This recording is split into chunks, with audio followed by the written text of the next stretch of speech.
वो इस मुल्क के प्रधानमंत्री हैं, उनकी भी लोकप्रियता हिंदुस्तान में बहुत ज्यादा है। पिछले ही महीने वो वाराणसी में काशी विश्वनाथ के दर्शन करके आए थे। यहाँ पर पशुपति नाथ जी हैं नेपाल में। तो आपस में हम एक दूसरे से कैसे जुड़े हुए हैं ये बताने की जरूरत नहीं है।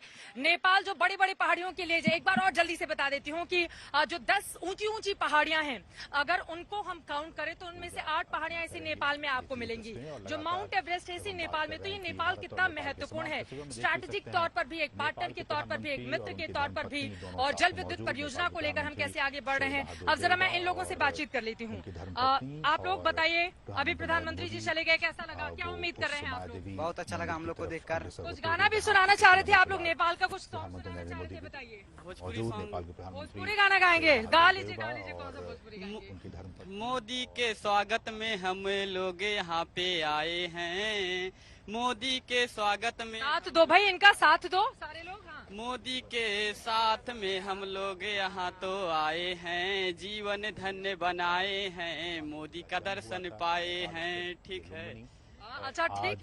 बहुत ही खास दिन आज बैसाख बुद्ध पूर्णिमा का दिन, और इस बहुत ही महत्वपूर्ण दिन के मौके पर प्रधानमंत्री वो नेपाल की यात्रा पर हैं, और नेपाल की यात्रा के तहत प्रधानमंत्री आप इन तस्वीरों में तो देखिए, मिशन नेपाल पर पीएम मोदी, रिश्तों का एक नया दौर इसे माना जा रहा है। भारत और नेपाल के संबंधों में नई गर्मजोशी का ये दिन है। तस्वीरें आपको दिखा रहे हैं, और जैसे कि मेरी सहयोगी चित्रा भी आपको दिखा रही थी, एयरपोर्ट में किस तरह से भव्य व्यापक तैयारियां पीएम मोदी के स्वागत के लिए की गई, क्योंकि ये पीएम मोदी का 1 दिवसीय दौरा है, और नेपाल के प्रधानमंत्री देउबा द्वारा निमंत्रण पर यह दौरा हो रहा है। दोनों ही देशों के बीच में अच्छे रिश्ते हैं, अच्छी मित्रता है, लंबा इतिहास है, और माना यह जा रहा है कि इस दौरे के बाद दोनों देशों के रिश्ते और प्रगाढ़ होंगे और मजबूत होंगे। और वहां पर जिस तरह से तैयारियां की जा रही हैं, जिस तरह से वहां के लोग उत्साहित हैं पीएम मोदी को अपने बीच पाकर, वो नजारा भी देखते ही बन रहा है। सीधी तस्वीरें आपको दिखा रहे हैं माया देवी मंदिर लुम्बिनी से, जहां पर पीएम मोदी पहुंचे हैं। बताया जा रहा है कि यहां पर पीएम मोदी का विशेष पूजा अर्चना करने का कार्यक्रम है, और उनका साथ देंगे इस पूजा अर्चना में नेपाल के प्रधानमंत्री। और यहाँ पे अब से कुछ ही देर में पीएम मोदी पूजा अर्चना भी करने वाले हैं। विशेष तैयारियां इस पूजा अर्चना को लेकर की जा रही हैं, और ये सीधा आपको मंदिर परिसर की तस्वीरें हम दिखा रहे हैं। चित्रा, कहीं ना कहीं नेपाल पर भी संकट मंडरा रहा है। कई लंबे वक्त तक हमने देखा राजनीतिक संकट भी रहा, लेकिन अब ये भी बताया जा रहा है कि आर्थिक संकट की आशंका भी श्रीलंका की जैसे ही नेपाल में बनती हुई, बढ़ती हुई नजर आ रही है। ऐसे वक्त में पीएम मोदी का वहां पर जाना क्या संदेश देता है, और किस मायने में और महत्वपूर्ण हो जाता है? नहीं, यहाँ पर मल्लिका मैं आपको बताना चाहूंगी, श्रीलंका में और नेपाल में बहुत बड़ा फर्क है, और श्रीलंका जैसी स्थिति नेपाल में अभी फिलहाल बिल्कुल भी नहीं है। श्रीलंका के हालात बिल्कुल बदतर हो चुके हैं।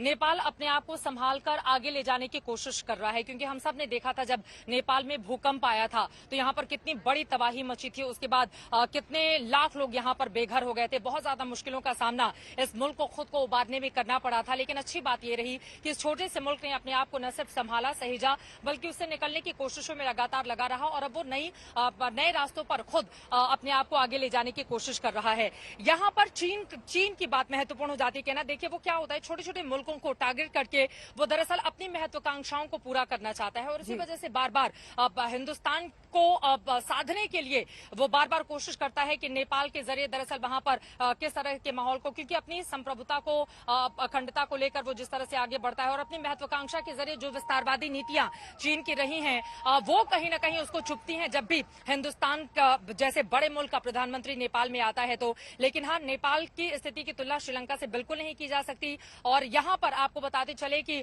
पड़ोसी मुल्कों के साथ सबसे दिलचस्प ये भी है, मल्लिका अपने दर्शकों को बता दूं कि नेपाल पर कभी भी किसी विदेशी का आधिपत्य नहीं रहा। इतना छोटा सा ये प्यारा सा मुल्क है, बिल्कुल पहाड़ों के बीच में, लेकिन कभी भी इसी वजह से यहाँ पर कभी आजादी का कोई जश्न या दिवस नहीं मनाया जाता है। लेकिन बुद्धिज्म, चूंकि महात्मा गौतम गौतम बुद्ध का यहाँ पर जन्म हुआ था, उसको लेकर ये मुल्क आगे बढ़ता है, क्योंकि लोग मानते हैं यहीं से प्रचार प्रसार उनका जन्म हुआ है, तो नेपाल अलग तौर पर देखता है। और इस पर चूंकि उन्होंने बोधगया में अपनी ज्ञान की प्राप्ति की थी, तो हिंदुस्तान अलग नजरिए से देखता है। बीच में 2020 में इसको लेकर थोड़ा विवाद भी हुआ था, लेकिन बहुत जल्द उसका पटाक्षेप हिंदुस्तान की ओर से ही कर दिया गया, क्योंकि हिंदुस्तान बड़े भाई की भूमिका में, चूंकि आबादी के हिसाब से हम 1.25 अरब की आबादी से ज्यादा के मुल्क हैं, तो इस लिहाज से छोटे भाई के रूप में नेपाल को वो बहुत ज्यादा प्यार करता है। एक छोटे भाई की जिस भी तरह से मदद करनी चाहिए।